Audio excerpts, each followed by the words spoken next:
আসসালামু আলাইকুম। আজকে আমি আপনাদের সাথে নতুন আরও একটি ভিডিও নিয়ে চলে আসলাম। তো গাছের সুন্দর সুন্দর দেশি পুঁই শাক উঠিয়ে নেওয়া হলো। শাকগুলোকে আজকে আমি কিভাবে রান্না করব সেটা আপনাদের সাথে শেয়ার করব। যদিও শাকটা আমি রান্না করছি না, আমার চাচি শাশুড়ি রান্না করছে, সেটা আমি সাথে সাহায্য করছি আর দেখে নিচ্ছি যে তারা গ্রামে এই শাকগুলোকে কিভাবে ভাজি করে বা রান্না করে, যে যেভাবে বুঝেন। তো এর জন্য আমি শাকগুলোকে কেটে নিয়ে তারপর পেঁয়াজ কুচি, রসুন কুচি এবং কাঁচামরিচ কুচিগুলোকে করে রেডি করে ফেললাম।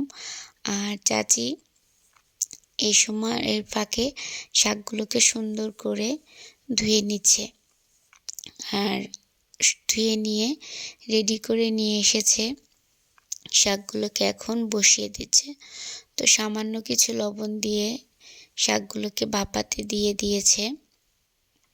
শাকগুলোকে আগে ভাপানো হবে, তারপর লবণ দিয়ে এটাকে সুন্দর করে ভাপিয়ে সিদ্ধ করে নেওয়া হচ্ছে।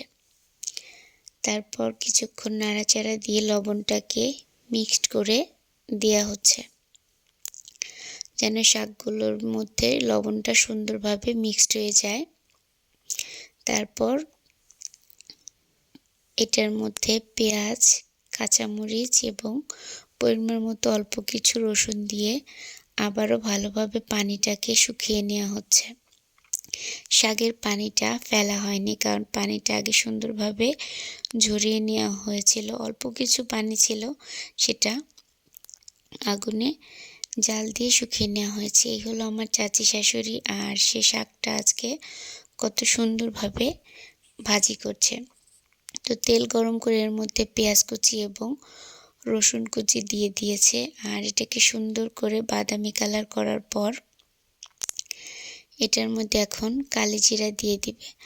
আর শাক ভাজিতে কালিজিরা যে এত স্বাদ হয়, এই প্রথমবার আমি খেলাম। শাক ভাজিগুলো প্রায় শেষের দিকে টেস্ট হয়েছিল। এখন আমি আপনাদের কাছে বলছি, আমার ভিডিওটি যদি ভালো লাগে তাহলে অবশ্যই লাইক, কমেন্ট এবং সাবস্ক্রাইব করে আমাকে অনেক দূর পর্যন্ত এগিয়ে নিয়ে যেতে সাহায্য করবেন। আর আমার ভিডিওটা কেমন হলো অবশ্যই কমেন্টে জানাবেন। রান্নাটা কেমন হলো অবশ্যই কমেন্টে জানাবেন। আর আজকের ভিডিওটা এ পর্যন্তই।